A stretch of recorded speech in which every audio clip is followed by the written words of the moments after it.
We are live. After a lot of Yo,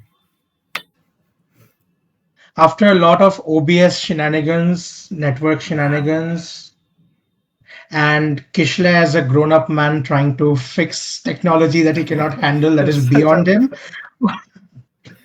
oh man, In the big 2025, welcome to Tenderlings, the second such a episode. such a boomer man. So before we even begin, Mm, I have a vote of thanks. mm. Tenderlings episode 1 did incredibly Crazy well, and we are numbers, both yes, crazy numbers. We pulled crazy numbers, and thank you so much for everybody yeah, who we are just both dedicated their so time. grateful. Uh, I believe the clips on Instagram amassed over 7,500 views. The yeah, main podcast got almost 300 views, and on YouTube we had like over 1,000 views already. It is like such a privilege to have what you make viewed by so many people, appreciated by so many people. Some yeah. comments, some notes, some suggestions that we are going to definitely try and incorporate. The one thing we are not going to do, however, is stop the randomness of this podcast because 100%. because that is because that is essentially how we wanted this to be. This Mm. is a dump for us. This was never meant for the public to consume, and yet the public loves it. So much like communism, right? Anyways, Not really, but okay. I mean, yeah, this was a whole. I started out. consume the keyword being consume. Yeah, this was supposed to be a rebellion against the consuming culture that has harbored all throughout YouTube and Instagram and TikTok. So the randomness will stay. The absolute bullshittery that we do, the random things that we talk about, and the random things we pull out of our desks will continue. Uh, More Kishle fucking up stories also will continue. Yo, that is the coolest thing I've ever seen. What the fuck? Damn. Yes. And yeah, thank you everybody who just chose to dedicate their precious time to see us fucks talk about whatever the fuck you've been talking about. Oh man, Krishanu, how are you today? Kishle, Kishle, listen up. I got this cool marker, okay? This is a permanent marker, as you can see. You know the Yeah, wonky thing about this? yeah. What is it? It's refillable, and this is the refill on the back. This is how you open the refill, and Uh-huh. this cap acts as a wrench. See, these are the little Okay, pliers. So okay. you essentially to refill it, you do this. Hold up, let me. Yeah, you open it up with the cap, using the cap as a fucking wrench. Damn. Look, yes. Is it from Germany, but by any way? Only Germans can I'm cook up pretty. shit like this. Okay, so here's the thing. Yesterday was my sister's birthday, and they went to an arcade to play games. Happy This is birthday. an arcade find. Happy birthday, Mini Krishanu. Mini gender bent Krishanu. Sure. This is something I decided to get for at the arcade. This is an Ooh. arcade find. Can you Ah, believe me? I mean, innovation, am I right? And this is the one thing that reminds me about stationaries. Do you know how insane Japanese stationaries are? Yes, my guy. Yes, trust me. Man, they cook up all sorts of things. I was watching this reel the other day where, okay, Japan has this whole competition about the stationery of the year, the pen of the year, and whatever, whatnot. And I was watching Yeah. this reel the other day and I saw this marker. I think it was a highlighter, and it's so finely tipped. And the thing about normal highlighters and the things, the bullshit that you get here, you highlight something and it fucking smudges everywhere. I hate using that. And I love how It's finely using tipped. that. And That's right. I love how finely tipped that was. And not to mention the mechanical pencils that they have that fucking sharps itself while you write that fucking thing. Bro. Like, this is genius. My love for Japan has always been so great, man, because I mean, they those just are the keep guys that innovating. made Attack on Titan the most traumatizing show of all time. Well, well. And man, the second most traumatizing show of all time. We're Beyond forgetting. Sayara. Shut the fuck up. Shut the fuck up. We're forgetting about a horse.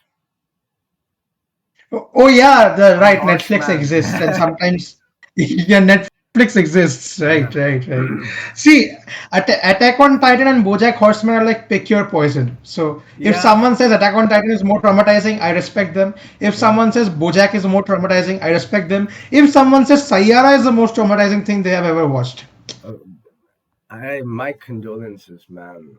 You know, there's masochism and there's subjecting yourself to Sayara.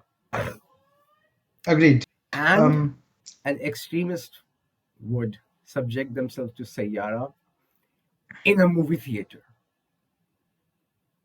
Kishle, radicalism is not really encouraged in the world as a whole. You don't know that, right? Why am I giving ideas? Fuck. Oh god.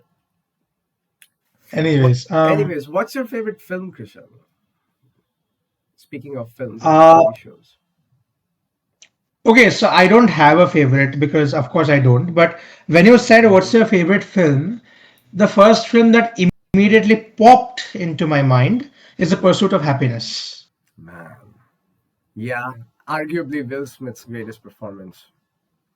Yeah, it just popped into my mind. It's not my favorite. I have watched Hmm. better movies, but that just happened. Yeah, I get why that would happen. Like the appeal of the film at that time was really, really amazing. Swept. I don't remember if it swept the Oscars or maybe it was underground for its time. I don't really know of that era, but having watched it like a couple weeks ago, it Ooh, acha. it It's a is new definitely. find. I'm not really a new find. I have like a fucking 700 movies on my letterbox watch list, but I Acha. just randomly Uh, picked one. I love that film. among in yeah, hear me out. Hmm. Among the Indian ones, the one that popped into mind again is Satyajit Ray's Durga. Durga, bro. The thing that m- popped into my mind was Devi. Ah, yes. Yeah, I Sorry, remember sorry. The that. movie. X second. The movie was called Devi, not Durga. Sorry, Yeah, the main character was Durga. Yeah, Durga. it is Yeah, Devi. so Okay, question. revolutionary. Okay, Yeah. question. Why do you think Indian film industry has not kept up with not just the West, because the West had a different history. Like they were prosperous. They have Hmm. much more money than us on average. Let's again. I don't want to talk about the time we were apparently a Soneke Chidiya, but after that, when colonization happened, we were poor. Then cinema happened, so they had better cinema. But even if you look at like African films, Hmm. even if you look at like many Asian films, Japanese films, Chinese films, Hmm. why are those films on average on average far better than the films, let's say, produced in the last 10 years alone? I mean, primarily, this is a very bottlenecked view of continental filmmaking and films in general. I mean, to say that the current Japanese film industry or the current African film industry doesn't churn out dog shit is just, frankly, a bit ignorant. I think we are more accustomed to the dog shit of the what Indian industry has to offer. But the thing is, I will say this one thing. I think the audience plays a really important role in shaping Yeah, yeah. the film industry of India that it is today. I mean, Um, from no angle, from no perspective, from no point of critique, should Sayara have gotten $220 million worth of uh, box office so showing? yeah, a bit of a corrigendum in my question there. Yes, every industry churns out dog shit films, but the number of good films to a critical analysis point is far fewer in the Indian film industry, right? I wouldn't say. See, the Indian film industry is really, really grand. So to say that Oh no, good films, I'm talking about mainstream Bollywood. I mean, mainstream Bollywood is dog shit because Indians are retarded. Yeah, correct, correct. And Yeah, that's let's what not. they Yeah, sure. pay people. I mean, Dhurandhar came out, and Akshay Khanna was aura farming everywhere on Instagram. So was Arjun Rampal. I thought, okay, this seems like a well performed film. Let me try watching it. I watched the first 5 minutes. My condolences. I watched the first 5 minutes, and I was waiting for okay, अब अक्षय खन्ना आएगा, मेरे दिल में aura farm करेगा. I'm gonna like the film. I I didn't I didn't like the first five experience that I had. Yeah, it was Okay, when we release clippings, I want your face completely zoomed in with a gray effect, with rain falling with that. I don't like the film. All right. that. I'll edit it myself after 16th. No way I'm letting you do it. Anyways. My guy. Oh, by the way, Uh-huh. guys, huge shout out to Kishle. My semester exams are going on, so he has been churning out clippings like a madman.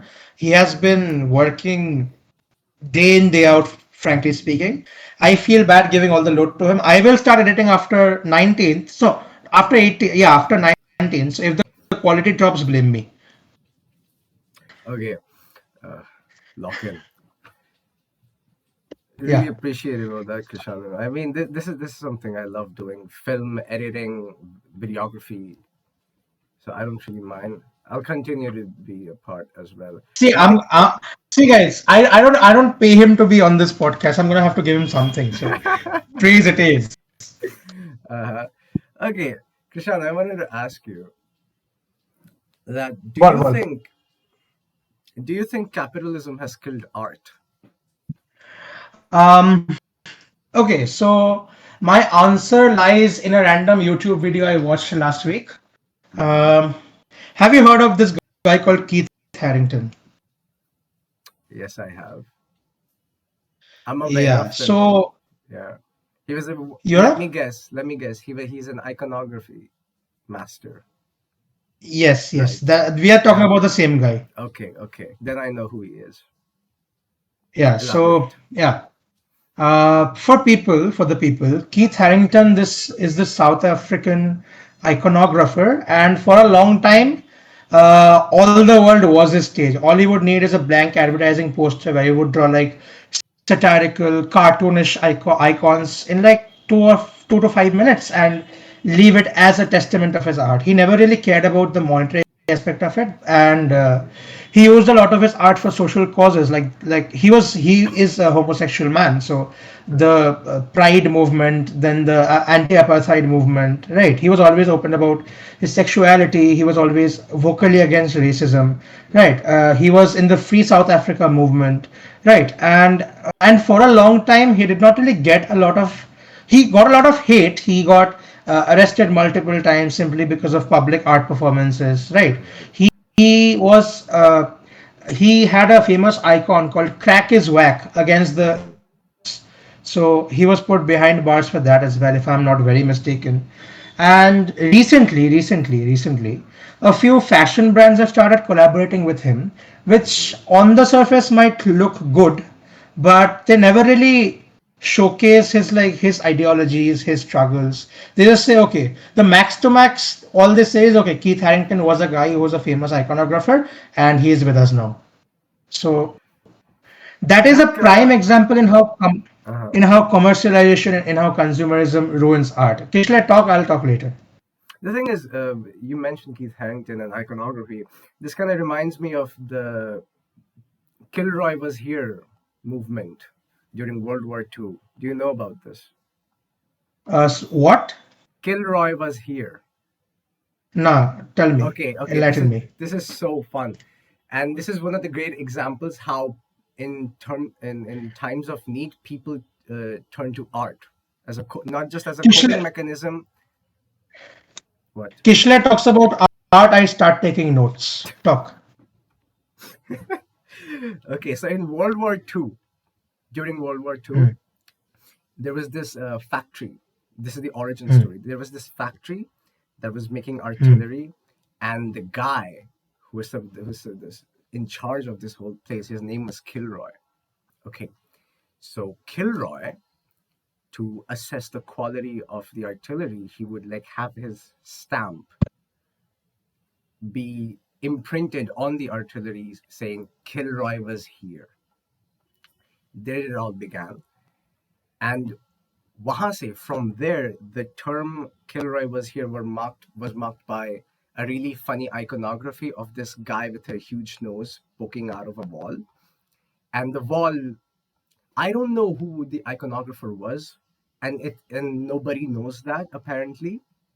But that specific art form became a symbol of not just fraternity and brotherhood, but a symbol of safety as well. So when the troop would colonize up their land back, on the walls they would be using spray paint have that iconography saying Kilroy was here, we have gotten our home back and will continue to do so. And this is one of the best things that illustrates why art and humanities in general is so important, because technology will increase your lifespan, but art will make you live. In one of the greatest films I've ever watched, Dead Poets Society, physics will teach you why things happen, chemistry will teach you how things are, biology will teach you who the things are and how they behave, but it's just poetry and drama and paintings that really shapes your identity, that really shapes who you are, what you can be, what you represent. So I think it's really, really important that art positivity be pushed forward. Like everybody should create. What do you have to say about that? I've been rambling on for so long. Dead Poets Society is arguably one of the best films ever made, Ever first made. of all. Hmm. And I have always hated you because I've pestered you to watch it for almost 2 years and you haven't. But then you watched it, so I don't hate you as much anymore. Um, Uh, Other than that, uh, um, yeah, I mean, I do agree with a lot of what you said because, well, it is true. Right. mhm. So I think art or recreation. In the last episode, we talked about how our biases, our differences is what make us human, right? Is Yes. how human thought fundamentally differs from machine thought, for example, like AI thought or whatever, right? Hmm. ChatGPT, if you go Boris Johnson mode. But like, um, yeah, I think art is our way of acknowledging and celebrating the fact that which we are different. More so, yes, definitely. And I would want to add to that, art is also a mode of celebration, not just who we are, not just who we occupy and who surrounds us, but also and mainly where we are. This is precisely why you'll see a lot of natural poets, natural photographers, and yeah, I think nature plays a really important part Funny, funny in how how you're art talking to a shapes us. natural poet. Cool. Um, Uh, Funny how you're talking to a natural poet who is now more into satirical poetry than natural poetry, but whatever. Anyways, I want to pose something to you. The way technology comes and sort of shoehorns itself way into normalization. When cameras were invented, painters protested, saying, this is the most inauthentic bullshit I've ever seen. You give me a paintbrush and a paint, and I will ditto, frame by frame, paint by paint, stroke by stroke, create you what's in front of you. And a camera does that within just a flash of a second. Painters call that inauthentic. And as now mm, we know, cameras are one of the most, and photography in itself is one of the most prevalent forms of artistry today is. So I want your take on this. Given enough okay, time, so can okay, a so yeah, What? I have a quote in mind, but I just cannot get it out. Yeah, uh, I'm paraphrasing a quote because I don't remember the quote. Okay, Mm-hmm. when humans discovered fire, Mm-hmm. they learned burning things. Mm-hmm. Definitely. Right. So, what is technology per se? Technology is essentially the way we interpret it. There is an official definition, of course, but technology is any new technology or like modern technology is anything that wasn't around when you were born. Right. Yeah. So if we talk about like modern technology in aspects of painting or art, cameras, right? Mm-hmm. But if we talk about modern technology in the context of photography, no, cameras are a requisite technology for photography. They're not modern technology, Mm-hmm. right? These new fancy lenses are perhaps modern technology because they weren't around when photography was first invented, Mm-hmm. right? So I think this definition, first of all, needs to be set in the minds of the people who interpret this question, Mm-hmm. right? And secondly, technology is just a tool to use for convenience. You cannot shoot Van Gogh's Starry Night or Da Vinci's Mona Lisa with any camera. Mm-hmm. You have to paint that stuff, right? It's about the medium of Realism, expression. Yeah. yeah. So painting is me putting out my thoughts into a piece of paper through the lens, through colors, through brushes, right? Poetry is the same through ink, or Mm-hmm. music is the same through my hand strokes or stick strokes or whatever, Yeah. right? So when we understand what art is, I believe these tools, we are not only able to cope with them, creating new art forms or creating new versions of our old art forms, we Mm-hmm. are also able to mobilize them in the favor of our art. Like, for example, let's say Correct. I go to, let's say I'm a painter and I go to Sikkim, beautiful place. I see a scenery of a mountain and I do not have the ink or the brushes to recreate that. I can click a photo of that today, come back, and then like essentially be taken aback to my own old thought process when I saw this hills for the first time. Right. So we have to cope with that first before we do anything else. Which kind of, I love how you talk about setting definitions, right? So, with that thought forward, I wanted to ask two things. What do you think art is? And number two, can AI make art? I have an answer You're for both. asking, Yeah. you ask some interesting questions. So, what I think art is. Yesterday we talked about suicide bombing, the foremost form of art. But anyways, not yesterday in the last episode. Yeah. What am I? Anyway, but like still, you get the point. Um, art to me is okay. So art, first of all, is a medium of expression of the opinions and thoughts of an artist. Okay. Mm-hmm.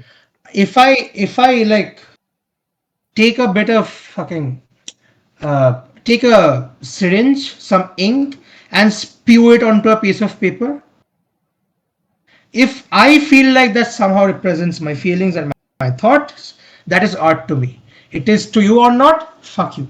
The definition of art is extremely personal to the artist and the audience. And I think the foremost, like you said in the last episode, the foremost audience the artist creates the art for is himself or themselves, right? Definitely. Yeah.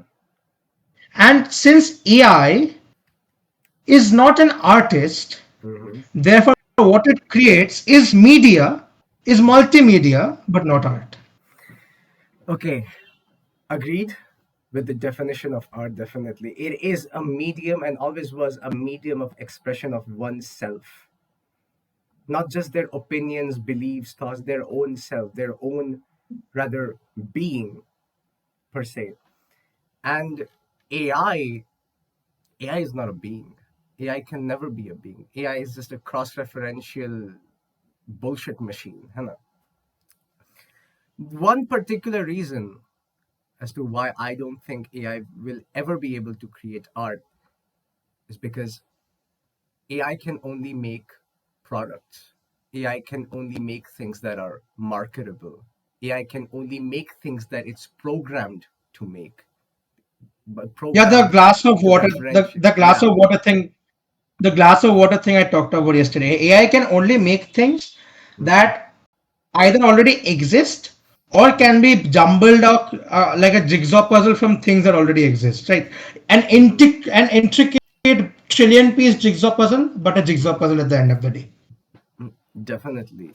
Intentionality really, really matters here because, as you said, an example like a painting of a guy whipping a black person, an African American person, had it been drawn by a white man, that would be a sign of oppression.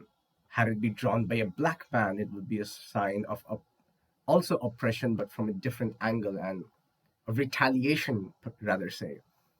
But if it was drawn by AI, it would just be a bastardization of not just art but culture in itself. Agreed, agreed. And I definitely agree with the only part that, first of all, art requires an audience to be complete. Without an audience, art is nothing.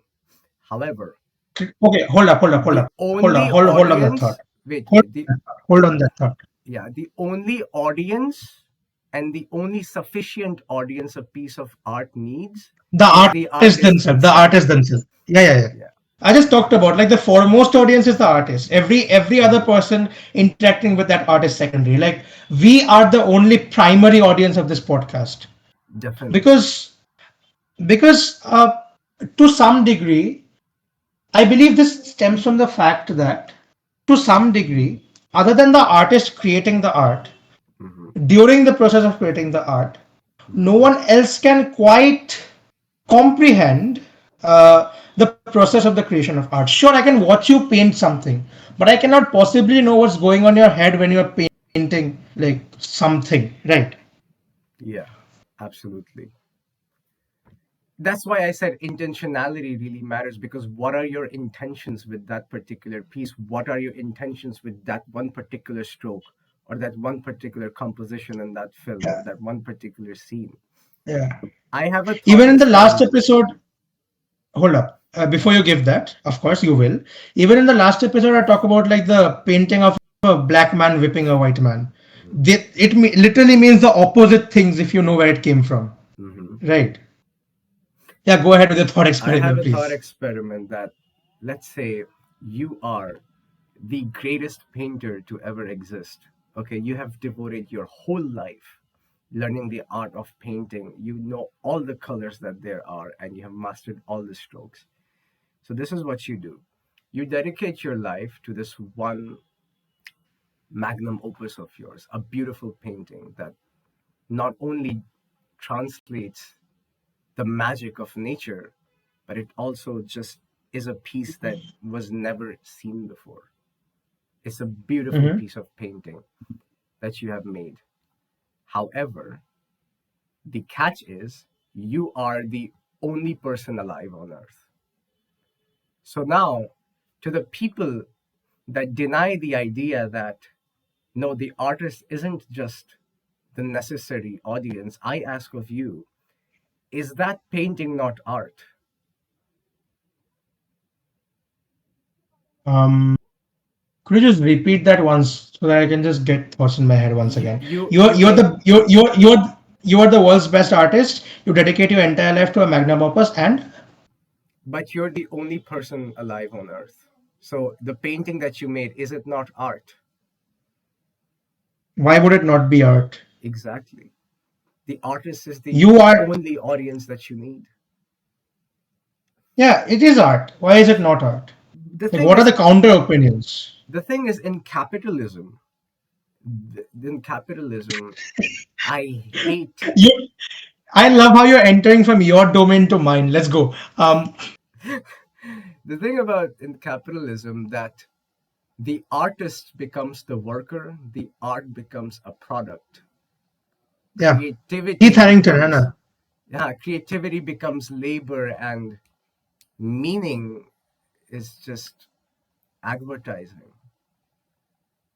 And I hate that because in capitalism, everything, every piece of art is churned out for monetary incentives. And the one thing I mentioned in the beginning of the podcast is authenticity is a key element of art. In, referring back to the intentionality point, and this is what capitalism does. In capitalism, art isn't art, it's a fucking product with monetary incentives. And the thing about monetary incentives is that they corrode inauthenticity because you are trying to make something, you're trying to make a product to like gain profit out of that shit, right? Look at all of the record labels, look at fucking Netflix, look at the fashion industry these days. They're terrible. This is why I asked you the Mhm. question, like, has capitalism killed art? I think so. I think art died the very moment a transaction was made from an artist to a consumer or a buyer. Good. What do you think? Here's the thing. Okay, I have some thoughts gathered in my head. So Mhm. first of all, capitalism slash consumerism has bastardized art. Yes, Mhm. there's no diplomacy, no rhetorics, no excuse me, no employability of contradictions or whatever here. Capitalism has bastardized art because capitalism has given us metrics to validate or to grade art which directly depend upon the audience other than the artist that Mhm. consume the same.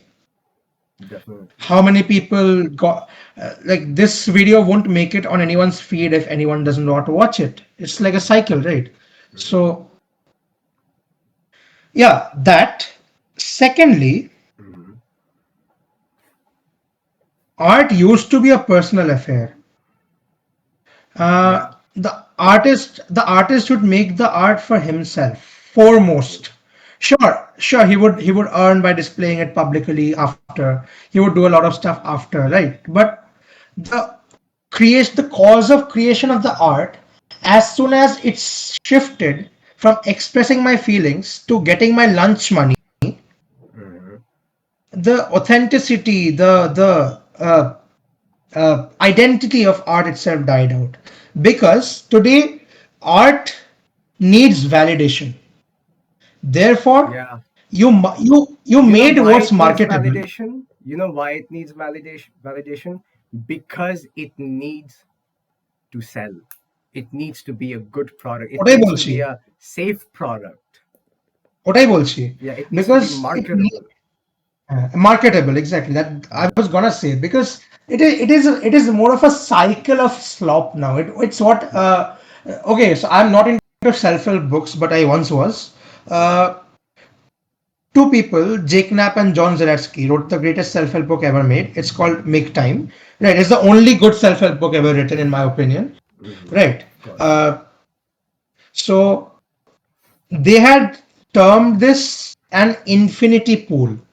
Okay, Okay. so yes, in a self-help book they did art philosophy. Yes, so yeah. So yeah. So where were we again? So yeah. So it is a cycle. People make what's marketable, and Mhm. what's marketable sells. So people like corporations producing art are more incentivized to sell the same slop, and like watch fucking TV serials. Every Dude, serial is like two the plots, max same. to Yeah. max. And even the Indian film industry today, it's the same slop. Animal sold. Animal was a shitty film, but Animal sold because the Indian audience liked it. And this is what an Animal's influence has been translated into fucking Dhurandhar that I saw.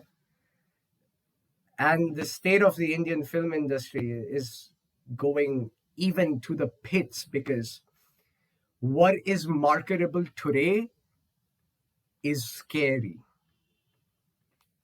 Mm-hmm. isn't it? Like, you cannot just have the depictions of gore and nonsensical violence. The thing is, violence in films needs to be properly contextualized. This is why I love people like Tarantino and Mary Shelley. They make violence work, yes. They make violence more. One of my favorite films, my second most favorite film, American Psycho, is a terribly violent film. Whiplash, my guy, Whiplash. Whiplash is more emotionally violent. It is repression nonetheless. It's called whiplash. Hmm. I mean, Damien Chazelle, my guy.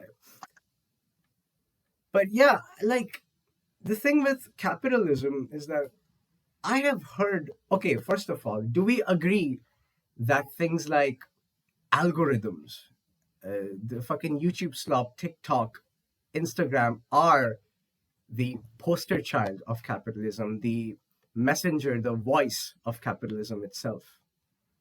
Done. Don't we? L- Let me talk. Algorithms. Today, a robot picks what a human watches, Hmm. right? Yeah. Uh, How moving on to authentic? the how authentic. Anyways, moving on. Moving on from the fact, some people translate what discussion we just had into high art. Okay, into like, है ना? Right. So Hmm. people say that we are apparently setting a pedestal beyond which we uh, cannot place art, or we are like we are how do I put it? We are like being pompous about what we call art and what we not, and no one else but the audience decides what's art. Sure, but the thing is, here's the thing: when art pushes art, the purpose of art in a societal, in a sociological sense, is to push forward the non-mainstream ideas of society to an equally vocal level with the mainstream ones. Look at French Revolution, look at the satirical comics drawn during the Soviet era, look at the satirical comics even as recent as fucking like Congress era, British era, right? Look at like 1984 and other such novels. The society, at the top of the society, the things you had, art would highlight the problems with those things. And what happened is the power holders tried to push counter art, like the same forms of multimedia, like the same thing, like a wall mural or a painting or a novel, to sell their propaganda. So I think this rift between art and counter art started somewhere along like the like this is a sketch I watched. Uh, in a cave to early humans, right? One guy one guy hunted a boar and one guy caught a fish. The boar guy was trying to throw shit on the fish guy, and the fish guy was trying to throw shit on the boar guy, and that was the birth of the two political wings. Anyways, so so when art became a tool for narrative selling, both the majoritarian dominant narrative and the recessive narrative. When that became the purpose of art rather than self expression, that's when art was killed. Let's talk Hitler and relevance. The worst things. I mean, he fucking killed Jews. Yes, that terrible thing. But one of the equally worst things that he did was use art to such an evil and a bastardized degree. I'll tell you what he did. Precisely. I'll tell you what he did. Not only did he kill Jewish artists, not only did he suppress Jewish artistry, he had commanders and he had people in charge, particularly working on what type of art went out. This is why Hitler's propaganda worked so much, and this is why Nazi Party was able Brother, to that's invite brother, so that many is people. that is look around you, look at the social media posts of political parties, look at the movies that fucking Agnihotri is making, है ना? Hmm. Definitely. And Beep the even director's name, by the way. We don't and want to get into trouble. है and ना? even the movies that are trending today, they are so, I mean, pro-authoritarian in nature. Here's the thing. Here's the thing. Here's the thing. Here's the thing. You know why? particularly with respect to Bollywood, why the movies that are airing, that are trending, are authoritarian, are sectarian, are Yeah, against why? the ideals of a democratic society. Hmm. Because look at the blank story or the blank files films. Okay, Hmm. all the members of the production board are either a party member or directly associated with a particular party. Of course. है ना? Of Like, course. you know what I'm talking about. I don't wanna get us banned from Well, YouTube. well, So well, I'm well, well, well, well, well. I yeah. mean, yeah, which So this discussion that we're having, I mean, of course they're related or joined or associated because art at that caliber needs money to be financed. exactly. And who has money? People who were like able to keep their money. Who were able to keep their money? People who joined hands with power. Yeah, 100%. Which brings me to my next question. Can we separate art from economics? Never. How come? Because Hmm. art, we both agree that art, AI, quote unquote, art is not art. An artist creates art. Yes. Beyond the self-expression means Hmm. an artist needs incentive to create art, because an artist at the end of the day needs lunch money, needs a house, right, needs food, needs water, therefore needs to pay, right. Okay. And if your art, let's not talk about repressed, let's not talk about you're put into jail commenting against Yeah, a in a particular very political party, generalized way, let's talk about it. in a very general sense, if your art is not well received, you don't get money for it. If you don't get money for it, you don't get incentive to create art. If you don't get incentive to create art, your art dies out. And if you have no alternate source of income other than creating art, you have to use your art to generate money. Therefore, you create what sells and you fall into the infinity pool again. I kind of disagree with your thesis. Let me elaborate. My question was, can you separate art from economics? And you mostly point out how art is received and how an artist needs incentive to create. I'll tell you, you know, incentive need not be always of the monetary sense. My incentive to write poetry today can be, oh man, I'm feeling a bit down. Let me do something productive. Let me pick up a No, pen no. and write me a poem. I defined in my context, I was talking about like artists because, okay, if you're a hobbyist of an artist, we all agree that the volume of your content at least is far less than what a professional artist would churn out, right? Like if we were, for example, professional podcasters, we could record a podcast daily, hypothetically, like in forms of interviews. We would churn out much more content than What's with us, the right? Why are we categorizing people on the basis of professionality? If I write We're a not poem categorizing. today, if I write a poem today, am I not an artist? I No, don't I'm think not profession. asking you. I don't I'm not think asking you to. Okay, go ahead. profession. I don't think we need to look at this from a profession sense because that becomes very capitalistic, and which is exactly why what I'm trying to say. I say that you can separate art from economics because okay, let's take an example of a master sculptor. If you're a master sculptor and you're living somewhere in Shillong, okay, I would probably assume you already have a chisel and a hammer.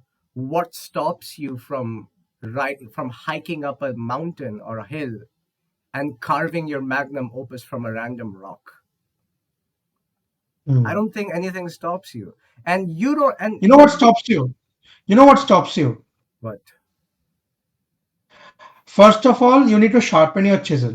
For that, you need a whetstone. For that, you need money. Secondly, you need to climb up the mountain through some means of transportation if it's a bad mountain. For that, you need money. Thirdly, you need clothes to survive the harsh winters of Shillong. For that, you need money. So That's the society sustenance. is such That's sustenance sustenance. exactly. So Yeah, you need to if you sustain if yourself. Okay, you cannot sustain yourself by making art. Definitely. This is why I separate art from sustenance here. My question, what's Nolan doing? What's James Cameron's doing? What's Agnihotri doing? What's Kashyap doing? they are capitalists at the end of the day. They're making Aren't they films. artists? They are artists. And this is what happens in capitalism. Let me tell you that in a cynically Baudrillardian sense, capitalism doesn't just kill art, it replaces it with simulacrum, with hollow imitations that imitate artistry. You know, Kafka, when he wrote all of the brilliant novels that he did, he never intended any of them to be published. You know, you don't need external validation to be labeled as an artist. I have written a lot of poems that I'll never release, but will always call Us. myself I will always call myself an artist because I have the drive to create. I have the drive to express myself. And that is the central identity of art in general, expression. What we are And getting from this is what we're getting from this is so at the end, my conclusion is that yes, you can separate economics from art because you need not sell it all the time. hello. Yeah, I can hear you.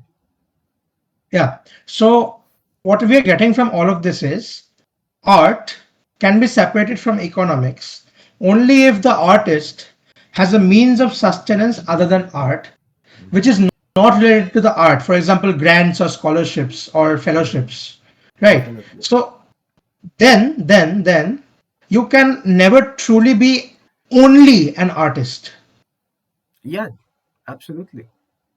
And Okay. if we haven't really clarified yet, sustenance from art is impossible because art that sustains economically and financially isn't art, it's just content, it's In slop.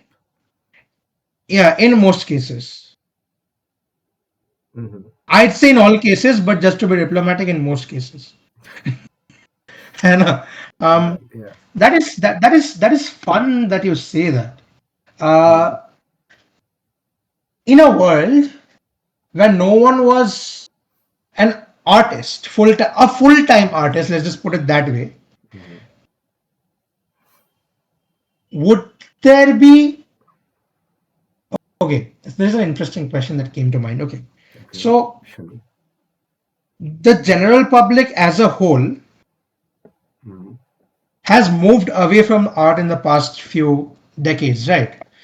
Because if you look at post-industrialization, particularly, uh, in a snowball effect, everyone is slogging behind their desk 8 to 10 hours a day, and the people at the top are saying, "No, we want a 14-hour slogger, not a 10-hour slogger." Right? Just say a yes or no first. Yes, definitely. Right? Good. Now, let me just yeah. So because of that, what has happened is there's not only a creation drive, there is a consumption drive as well that makes an artist. Right? Like the you cannot really be a good painter if you do not see things around you. Like if you not imagine things, if you not just see things, right? You can be a blind I painter, yes. I wouldn't use the word a consumption drive because consumption is inherently is capitalistic in nature. You consume things, you devour things. What I would use is experience. You know, artists experience things and they translate Yeah. that into art. Yes. Thank you for pointing that out. Thank you for pointing that out. Thank you very much. It's an experiential drive, not a Uh-huh. consumption drive. Yeah. है ना? So Today, the majority of the world is overworked and underpaid. Hmm. है ना? And hello. Yeah, I can hear you. Yeah, so and what has happened is there's a lot of homogenization that is going on in the lives of people today. Globalization, increasing rampage of capitalism. Today, uh, 100 years ago, the life of a 50-year-old and a life of a 20-year-old would be drastically different from one another. Yeah, definitely. Today, today both of them have the same life. Let me just maybe not 20, maybe 30, right? You get up, you go to the office, you slog for 20, slog for 10 hours, do work equivalent to 20 hours, you come back, you argue with the family, you sleep. Hmm. And not just across ages, Argue with the across geographies as well, uh, right? So our lives are generally getting less and less different from one another, and ergo mhm. more and more monotonous. Right. And we just Yes. talked about how consciousness, sentience, creation, all of these come from our delta from the perfect being. Right. Hmm. From an immaculata, from a perfect being. So since these differences are reducing by the day, by the minute, therefore the ability of emotional expression and resonance is decaying in the general public. Therefore, not only are we caring about art less and less, we are consuming the same slop that we are used to consuming, even though most of us hate, like, not most of us, even though we hate it, even though we know that this shit is bad, we are essentially sitting in front of the TV because we don't care anymore. We are getting increasingly more cynical day by day. We are getting increasingly less different day by day. We are getting increasingly more sectarianized day by day. We are only consuming what we are familiar with, and therefore art is dying. Not just what we're familiar with, but also what is so outlandishly thrown out there. You know, the exact thing you said is precisely one of the things that Satyajit Ray meant when he said that the Indian audience is a backward audience, an inferior audience. And I mean, look at people today. A fucking Animal turned out to have how much box office collection? $200 million. Who's paying $200 million? Of course, the Indians, right? Why are they Mhm. paying that money? Because they think that, oh, the movie's good. I don't like using box office collections as a metric for how good a film is, but Who does? Who but does? there are critics, bro. You look at you debate a fucking Drake fan. The first thing he's gonna tell you, oh, 50 billion streams, bro. Drake's the greatest rapper alive. Bullshit, motherfucker. Weird tangent. What was I saying? So the thing is, yeah, among such monotony, people's realization of what mediocrity truly is also deteriorating. They cannot separate good art from not art. Yeah, that is what I was telling. Yeah, that Yeah. is yeah, that's like a good footnote on what I was saying. Hmm. Cool. Let's talk about politics. Since we a lot of when we were talking about art, we were talking about consumerism, we were talking about Hmm. capitalism. I Hmm. have a question to you Yeah. and an extremely unoriginal answer to the same. Okay. Okay. Why do you think leftist regimes Okay. generally fail in the world? Okay, first of all, when I say leftist, I am being very clear. Not just Marxist, not just Maoist, or not just Marxist. I mean anything that is towards like libertarianism, that is towards the left wing in general. Because capitalism is already established itself as a dominant system all throughout, right? So any leftist regime that maybe try to like implant itself will met by the absolute horror it is to establish a new system. So therefore people Hmm. seek comfort in the capitalistic system that's supposed to like fuck them in the ass and like drain everything out of them. However, I will say I don't like how you're generalizing that most all leftist regimes fail. I mean, look at fucking. I'm not good with examples, but I'm pretty sure a lot of leftist regimes still exist throughout the world. China, Like, my guy, China. oh, definitely China. How can I fucking forget China? What is wrong with you? Huh? Yes. Huh? Okay, so your answer I liked. Mhm. Um, I'll give you Zizek's answer to this. Okay. So Zizek argued that Mhm. we judge, since most of the world is capitalist, is right wing, is getting increasingly more and more sectarian, like you just said, Mhm. we judge a regime often by factors that are dictated by the right wing politics itself. Right. Yeah, definitely. So leftist regimes do succeed just in different metrics, like Mhm. China. Mhm. It is a superpower.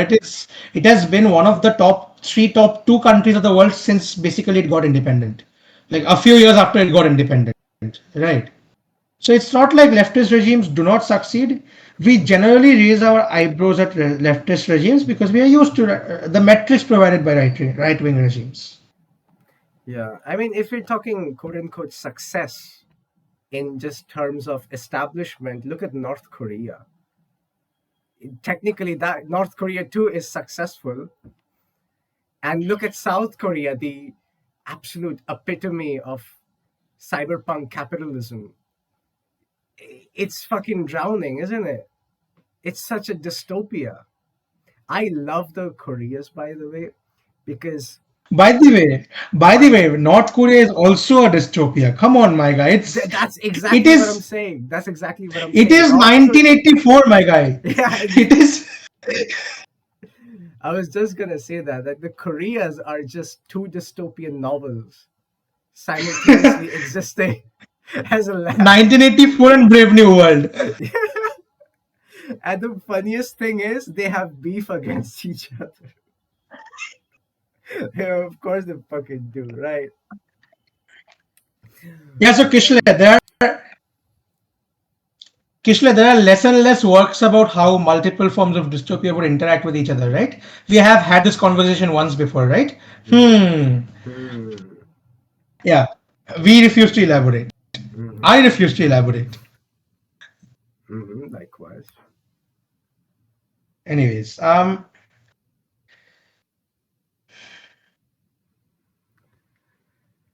Mm-hmm. Mm-hmm. question. Mm-hmm. This When you say shit uh-huh, or a neckband earphone? this shit.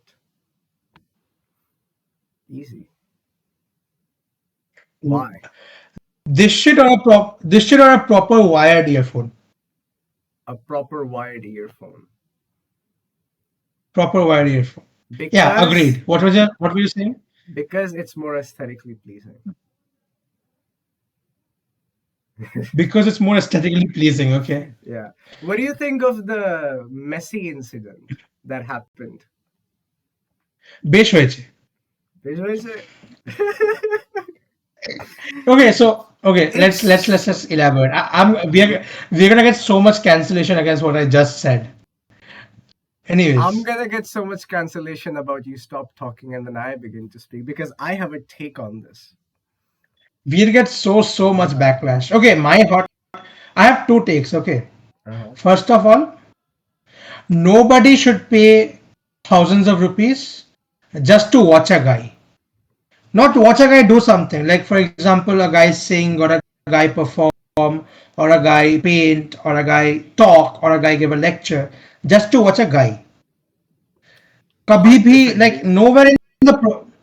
nowhere no, hear me out. Nowhere in the promotional process we were told that Messi will, for example, play a game of football or talk about his journey or give an interview. Nowhere throughout the promotion process of the GOAT tour, we were we were told that Messi will do something on stage. Hmm. It was just told that Messi will come. I think putting people on a pedestal so high that you climb it up to see the person, and then the people just a bit above you push you down, is the best mural against capitalism. I mean, of course, the price is designed to exploit the idol culture, especially in India. But I don't think necessarily the price itself or the capitalistic institutions that set this price are the problem. I mean, if you can comfortably afford that, you should be able to pay like fucking 50,000 to see a person for 2 seconds. If you can comfortably afford that, affordability matters here. Why? But I'll tell you it's half these people don't, right? They earn exactly. 5,000 rupees a month. Exactly. So if I was a capitalist, I would definitely have Messi come to India because I know Indians are retards. And let me elaborate है ना? on this. And let me elaborate on this. And I was talking about this with a really close friend of mine the other day about the inherent inferiority complex the Indians have. हाँ. Like, in a very Freudian sense, every Indian that has ever lived in this particular landscape just sees themselves as Oedipus trying not to be castrated and trying to fucking kill their father. Let me elaborate on that. I was talking about this, and a lot of India has people, most of the populace are middle class and below. And Okay, that is wrong. That is wrong. That is wrong. That is wrong. Hear me out. why? Middle class is something that people don't know what means. Okay, I'm a math kid, so I'm gonna go fever mode right now. Okay, Okay, Shuni, Mid, what is middle class to middle you? class. Yeah, middle class. Ideally, the definition of it would be a sufficient median income range. Okay, so if we define middle class properly with context to economies, Hmm. the Indian middle class would have most people in it. The Hmm. thing that is wrong is when we say middle class, we assume the middle class that we were told exists, like the middle class of UK, the middle class of US. The middle class Indian is expected to earn in terms of purchasing power parity as much as the middle class UK, as in have a similar standard of living. No, because as a Who's whole, assuming that? okay, what? Who's assuming that? Because when I talk about middle class, I talk about solely the Indian structure, the Indian economical structure. What is the what is middle class to you? Tell me. Uh, 25,000, Give me a number. 25,000 to 35,000, 40,000 in this range. I'll tell you Hold something. up. Let's take Okay. 25,000. Okay. Yeah. Isn't that the average anyway? Sure. I mean, I don't know the exact Uh-huh. average, but uh, nearly 90% of Indians earn below that number. Mm-hmm. Exactly. How the fuck can you call that a middle class then? Can you repeat? Nearly 90% of Indians Mm-hmm. earn less than 25,000 per month. How do Oh, you call that the middle class? okay. Then they're poor. The country Below as a middle whole is class. poor. Yeah. Therefore, when you say middle class in India should ideally be defined as, if I'm not wrong, I read this in a paper once, around 12,500 rupees per month.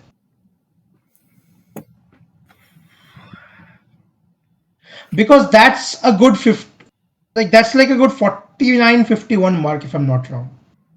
Not a 50-50 mark, but that's the closest we can get to a round figure. I don't think we should just take income as a factor of the economic class per se, because accessibility is also what really matters. Yes, you can have it. The standard of living is what I'm talking about, is what separates the classes. You know, you can earn like a million fucking rupees a month. If your standard of living isn't of Well, that guess class, what? Guess what? Guess what? aren't Guess you what? just Guess what? poor? No, guess what? Guess what? Guess what? What? The world defines middle class by absolute values of the amount of rupees you earn, amount of dollars you earn per month. So going with the definition, the thing we perceive to be middle class is like we, us, I'm pretty sure are above at least 90%, that 90% bracket, right? Because we are here. So Interesting. so we are the upper class here.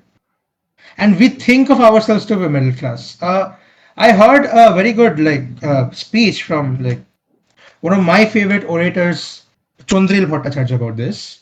Uh, so the speech was called Sleshapitto Madhyabitto, which essentially means bile past middle class, Okay. right? So uh, you will see from your mother's generation, from your like that like the generation before us, you will hear stories about how they grew up in a household of umpteen siblings, and they used to share like eggs that carted with a string to ensure that people got it evenly. But Hmm. today you can have 5 eggs a day, you have that luxury. That is because the middle class of the 70s, the 80s, and even the early 90s, at least some of us have evolved economically, have developed, have progressed to a point where we can afford a comfortable life. The life we live today being categorized as comfortable. Therefore, but we never really gave away the identity of middle class because the quintessential thing about they love the poor, they hate the poor, they love the rich, and they hate the rich. Hear me out. Uh, okay, so the quintessential thing about the middle class is when they look at a poor person, they are like, you, low money, me no talk, me hate. And when they look at Why a hate? Why hate? Where's the no hate? hate a, They're, because I would say they're mostly repelled. They are disgusted per se. they are not. They are and they are not. Okay, let's go with that. Poor, low money, repelled. When they look Okay. at the rich people, they say, "Ish, this guy, my boss, earns 10 times more than me working as much as I do, if not less." Again, repelled. But when middle classes look at the poor, they get a validation that I earn amply. Therefore, they love the poor. And when middle class see the rich, they love the rich because aspiration. So in a way, middle class is middle class is repulsive to both the poor and the rich, but middle class loves the poor and the rich, the former for validation and the later for aspiration. How Freudian is that? And this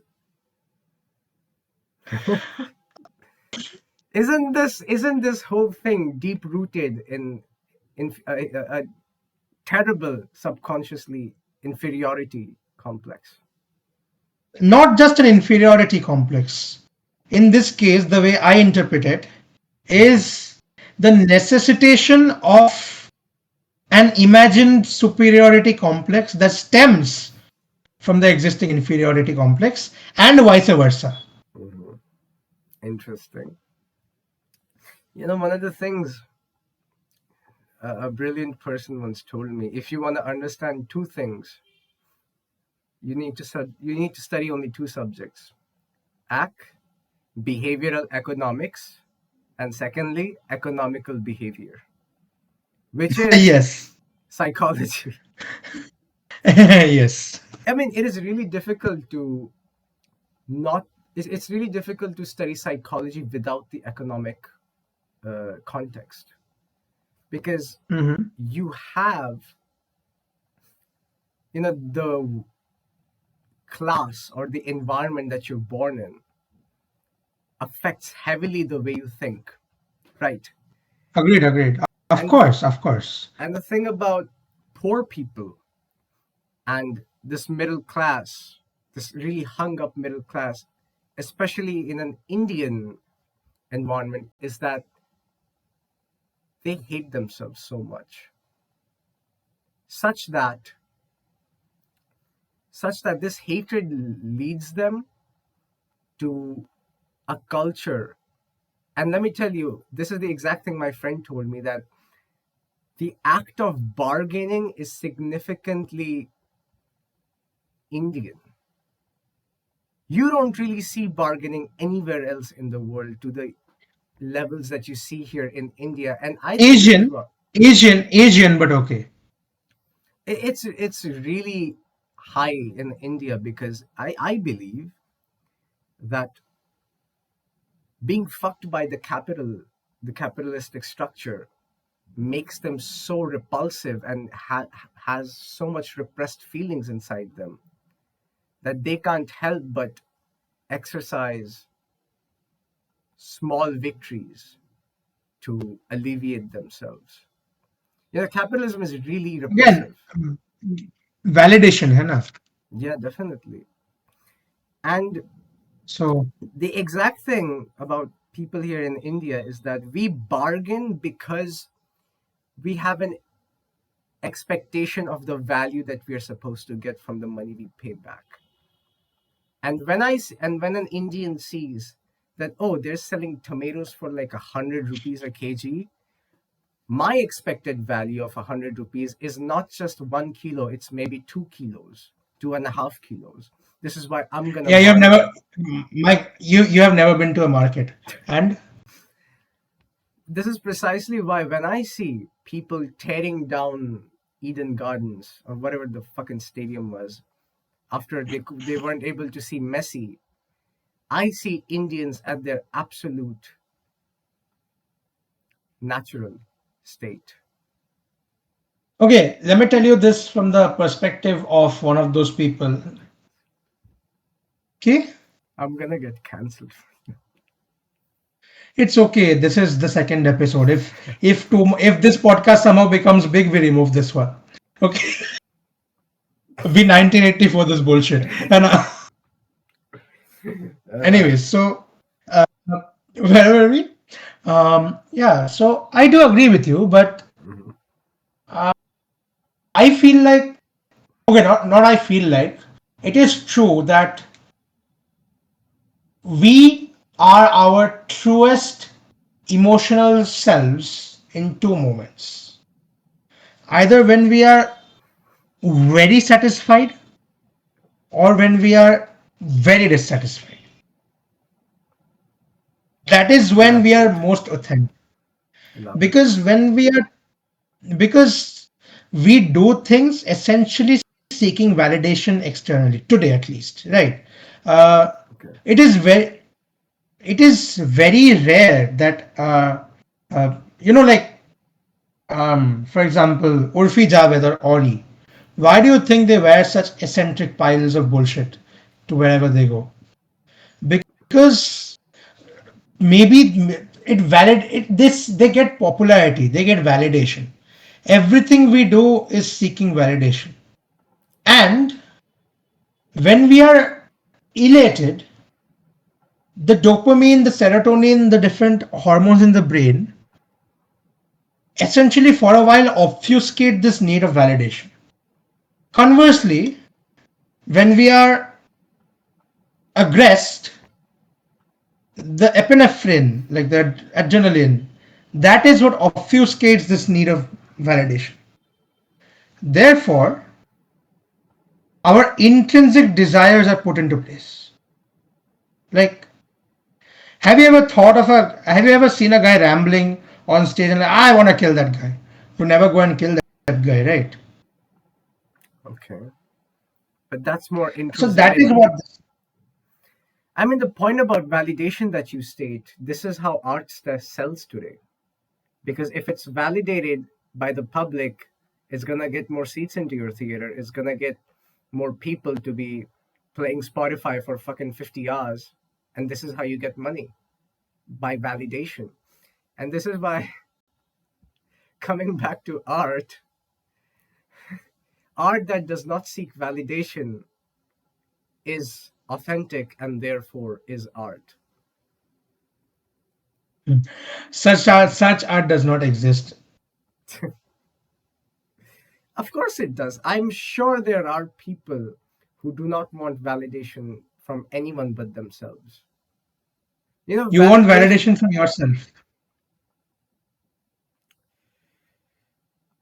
validation, I understand, is a term that's exclusively third person in this No, structure. No, no. in terms of art, though, like, of course, you have your perfectionists that go, "Oh, I need to push myself. I'm not doing good enough." Yeah, yes, you have people like that. In that case, yes, the artist does seems to be seeks to be validated. But then there are people like me who just writes anything and goes like, "Yo, I made something today. This is pretty dope. I like it." Proceeds to never publish it and never show it to anybody. Am I not an artist? No, but your art is never really put out to the public. Why is that necessary for it to be art? No, that is no. I never said your art is not art. I said your art is never put out to the public. I called it Hmm. art, Okay. right? So your art is art, Hmm. but people don't care about that other than you. Why people should care about that? Why? To you as an artist, they shouldn't. Yeah. But you know what influences people? You are what you eat, the content that you consume. Hmm. Therefore, see, there's a thing. It's a linguist. It's used. It's in said in the context of linguistics, but I Hmm. feel like it's true in the case of art in general. Okay. Where if you have too many people who are wrong about something, Hmm. the wrong becomes an alternate right. Okay. For example, let me give you the linguistic example for you to digest first. Hmm. What's the spelling of color? COLOUR. Um, a bunch of Americans started calling it COLOR. The British found that shit repulsive, but too many Yeah. people call it an alternate spelling. Hmm. How does this Same goes point about of art. yours? How does this point of yours uh, work as a context in the art point that you mentioned? We think art is a form of self-expressionism. We think animal, dhurandhar, and fucking whatever else it is, capitalist slop is not art. Guess what? We are a highly exclusive minority.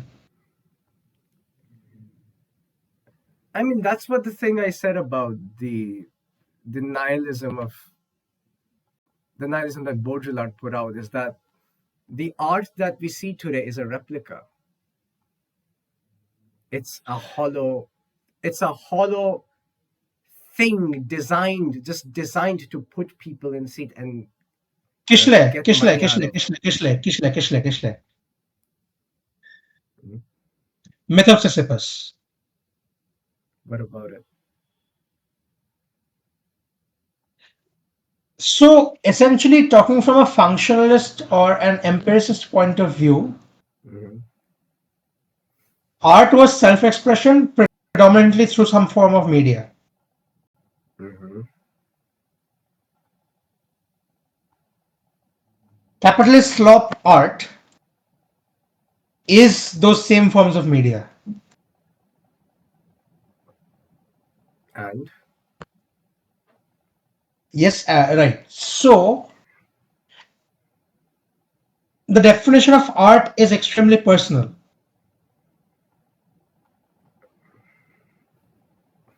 okay, right? okay. So if the majority of people think that capitalist slop art is art, who Hmm. are we to say that it's not?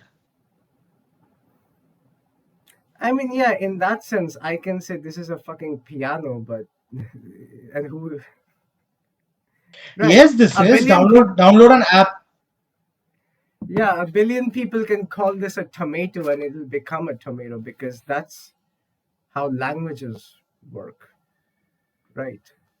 So yeah, in that Mhm. sense, I mean, I'm not denying this. I do think the fact that bullshit films are getting people in the seats on theater is a sad reflection of what people consider as art, and this is really grim and dystopian because conservativity kills critical thinking, and when people aren't really allowed to think about the things that are around them, this is when you get 12 $200 million box office collection for bullshit like Animal. Mhm. I mean, And filter bubbles, है ना? yeah, Filter bubbles, echo chambers, predominantly after social media, but after like when the first transaction was made in general, yeah. right? So, I hate how exploitative everything is. I mean, of course it is, but I hate how record labels just leech off of musicians, how studios leech off of new artists and directors, how exploitative the nature of everything has been that revolves around art. And the thing about I mean, marketability, on if we are being cynical about everything, then well, yeah, the world is in a bad place. Always has been. But yeah, hmm, at the end of the day, there are crackpots like us. yeah, that's the hopium, है ना? Mhm. I mean, the director of Bhavesh Joshi is one of the most forward-thinking man I think I've seen in recent uh, memory. You know Bhavesh If you Joshi? if you don't if you don't go to even that depth, Bhavesh Joshi is a brilliant man, of Mm-hmm. course, like Amit Trivedi or like Mm-hmm. Anurag Kashyap, right? Mm-hmm. These people are have been at least comparatively more marketable, Mm-hmm. Definitely. but they have always tried, at least until recent times, in case of Anurag Kashyap, uh, to separate this marketability from expressionalism, right? Mm-hmm. But these guys fail miserably because, again, filter bubbles, low differences, people slog, people don't want to use their brains. Monkey see, monkey happy. Monkey see, monkey do things monkey thought monkey could never do. Monkey happy. And not just because of this, also because there's a lot of surveillance and governance put Of down by the course, people studios, sense, right? particularly in the Indian context, the censor board censors every single thing that questions the government. Yeah. Every single thing. Even like this film that came out recently, Jolly LLB 3, Mm-hmm. right? Yeah. The one time, the one time they made a corrupt government official, they gave him a character arc in the end, crying about the fact that he received bribes and then confessing all his sins, exposing everyone, being the fucking phata poster nikla hai hero thing. Uh, Okay, of course they did. why do you think? Because those people are also politicians. Akshay Kumar is fucking a BJP politician. है Did ना? you see Sanjay Dutt thanking and celebrating 100 years of RSS on Why Instagram? wouldn't he? I mean, how Why what the wouldn't fuck he? wouldn't he? Right? Man, that is Le- and deeper levels of lows that he has hit. As long as people get this, people are happy. Yeah, it's sad. And yeah, why must they rebel? It's Cele- pretty comfortable out there. celebrities, celebrities don't give a fuck about you. They know that they can utilize their image to sell you slop and earn and live a lavish life. They do precisely that. Why do you think these big ass YouTubers promote betting apps even after it's banned? I mean, yeah, You know how money. You know how, talking about that, you know how the betting app companies do this shit now after the apps per se were banned. Mm-hmm. How? Okay, so this was a rabbit hole I had yesterday night. Okay. Uh, Okay. why is Teddy ardently listening to me, spawning in randomly? Anyways, so now what they are doing recently is Mm-hmm. getting a fuck-ass YouTuber to promote a link like they always did. But now that link adds you to either a WhatsApp group or a Telegram group, and you bet from that group. Guess what? Okay. You cannot ban UPI. Uh, You cannot Valid. ban fucking online transactions. Mm-hmm. You cannot ban WhatsApp. What's your opinion on gambling in general? What do you think of it? The act of gambling. Isn't the world just a big gamble at the Oh, end of the day? okay, okay. Shut the fuck up, Shakespeare. No, I'm no, hear talking me out. about. Like, if the cosmological variables were off by just the smallest fraction, then we wouldn't exist. But I'm talking about in an economical sense, the gambling that exists, Oh, dog shit. particularly. Dog shit, dog shit, dog shit. Auction. Why? Because in the end, the house always wins. Always wins. Okay, fair enough. Then why do people invest in the stock market? Okay, so if you Mm-hmm. look at things from a historical point of view, Mm-hmm. the stock market set out to fund big ass public projects like the railway network or a big ass ship. Mm-hmm. It was never meant to be companies and the thing it is today. Okay.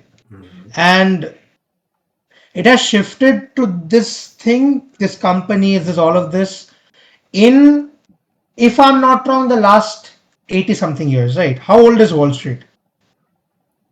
I don't fucking know. Probably 80, 100.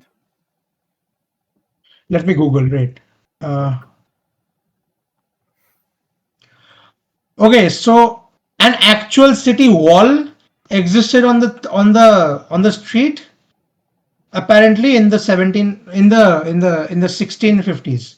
Like that's how the nomenclature happened. Okay. Okay.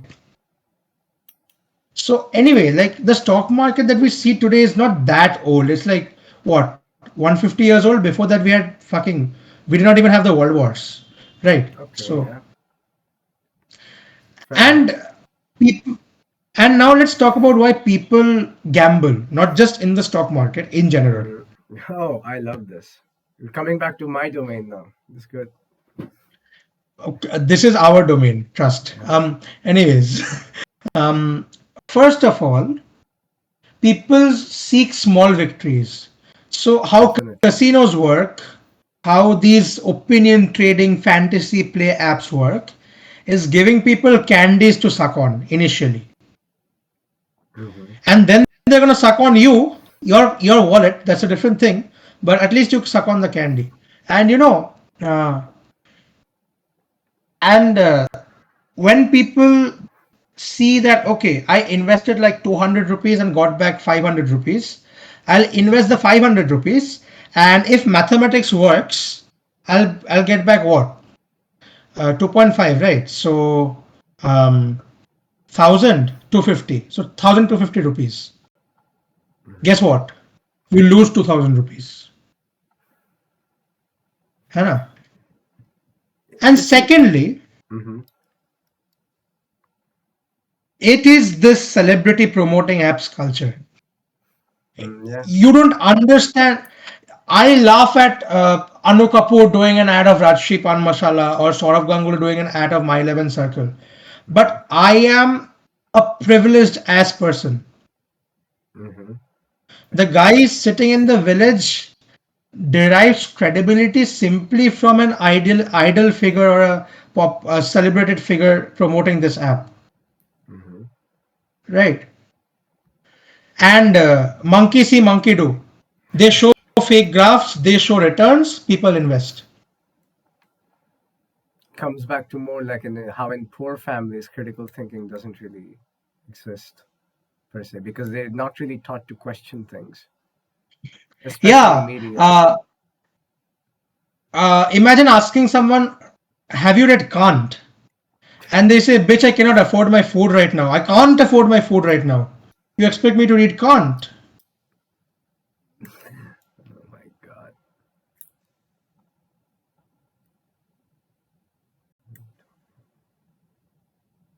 কিছু বলছিস? I cannot hear you. Hello. Yeah, now I can. I couldn't for a while. Okay, okay, okay. Yeah. What were you talking about? Yeah. Of course they can't fucking afford Kant. And the funny thing is, Kant couldn't even afford those things too.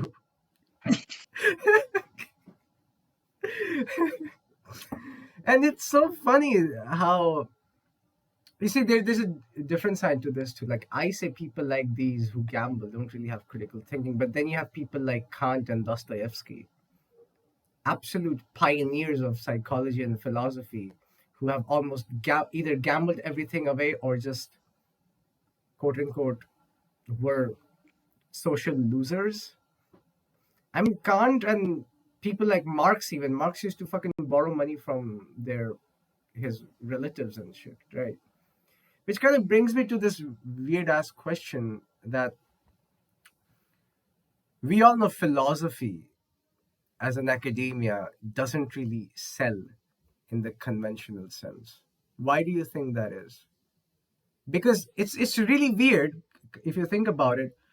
The whole thesis of the advertisement industry is to sell philosophies, is to sell lifestyles. So philosophy in itself, why isn't it the best market, best academia, best skill to learn ever?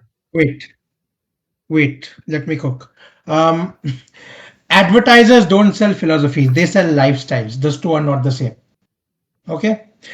The day I see an advertiser advertising metaphysics, I jump off the roof. No, Okay. no, no. The lifestyle that they advertise in itself is derived from some philosophy, isn't it? No, the lifestyle they advertise is derived from them making a profit, not from philosophy in general. Okay. And secondly, why isn't philosophy marketable? A few things. First, it gives people too much stuff to think about, too much absurdity, too many variables. People don't like that shit after their desk jobs. Okay. Second, second, it essentially requires people to accept that if two people do not disagree, if two people disagree, they can both be right. People don't like that, evolutionarily speaking. Okay. Thirdly, the very study of philosophy is a very, very, very, very, very, and I cannot add more varies to this list, Hmm. very pompous deed of mankind, Of course. right? Hmm. Because the very foundations of religion, the foundations of philosophy is that we are somehow more advanced than other life forms. We are. Truly speaking, our brains are more developed than most life forms. In a neurobiological, in an evolutionary sense, we are more quote unquote evolved than many of the life forms. Hmm. But the very um, the very invention or the very start of philosophy is it matters. Guess what? It doesn't. If the happenings of the universe were to be concentrated within an entire year, humanity would probably last like what? A day? Not even that. Elaborate on the conclusion you reached about shit matters. Because a lot of philosophy also disagrees with that. Those came later. No, but just run me through the things that happened that led to shit matters. What do you mean? Okay, yeah. So Explain to to me, answer your question, yeah, basically to make my question easier to understand. Explain to me how this came to be. Again, as I said, the study of philosophy is a very, very pompous deed of mankind, right? At the end of the day, if you go for absurdists, like you fucking he said, who said? Rukja. Camus said, right? So all of Hmm. the universe is meaningless and irrational, but it's man's innate desire to find meaning. Therefore, any action, any consequence, anything in the environment that gives him some semblance of meaning, he likes. Right. Fair enough. So when we study, why does philosophy, the study of philosophy exist in the first place? Because I think this is the answer. Again, everyone can disagree, but s- thinking about how we think, thinking about what these things are, gives attaches a sense of meaning onto ourselves, Hmm. and therefore philosophy as a whole exists. Now, secondly, why isn't it marketable? I feel like somebody will say capitalism, but guess what? Philosophy was never quite marketable. As marketable as some of the other disciplines of the time, right? Unless Fair you talk enough. like ancient Greece, but then mostly political philosophy was marketable. Others were far, far less, Hmm. right? So philosophy, why is it marketable? First, it the study of philosophy necessitates us to accept that two people disagreeing can both be right. People don't like that. Secondly, Hmm. the study of philosophy necessitates people to think about things. I mean, the thing you were talking about, yes, when critical thinking is not really encouraged, people think in binaries of just two halves or two answer or just one answer, one right, one wrong, black and white. So I can definitely Mhm. see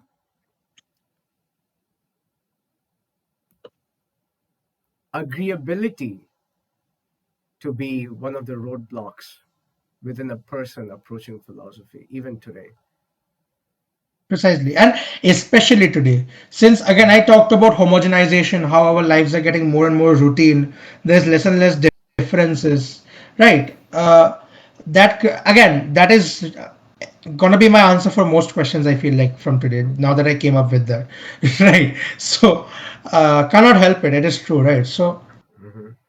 people can think their absolute best only when they are bored. Hmm. And boredom is reducing day by day due to two reasons. Firstly, of course, we are overworked, we are tired as fuck, we want to sleep. And we are Secondly, overstimulated, secondly. capitalism, consumerism, overstimulation. Yeah. I love how we finish each other's sentences. Um, The same way, I think it's time to finish the podcast as well. agreed. It's 12:20 a.m. right now, and Damn. What an episode, man. Holy shit. wait, are we still recording? I haven't stopped recording. I haven't stopped recording either. This is still going on. Okay, cool. So amazing episode. Yeah. Amazing episode. I feel Uh, like I feel like our honorable prime minister's a plus b bracket square whole square is the extra 2ab is really coming in from the both of us yapping for so long stretches, right? God damn I it. had to I had to put that on God, record. I'm so God, sorry. God damn it. Uh, okay, BJP assassins come to their house. Come to his house, not mine. Okay, please. I am. No, Uh, I have never criticized the prime minister. I just referenced a speech where he told a correct mathematical identity, something that he rarely does. Say correct things. rarely does, huh? All right. That's it for today. Bye bye. Bye bye.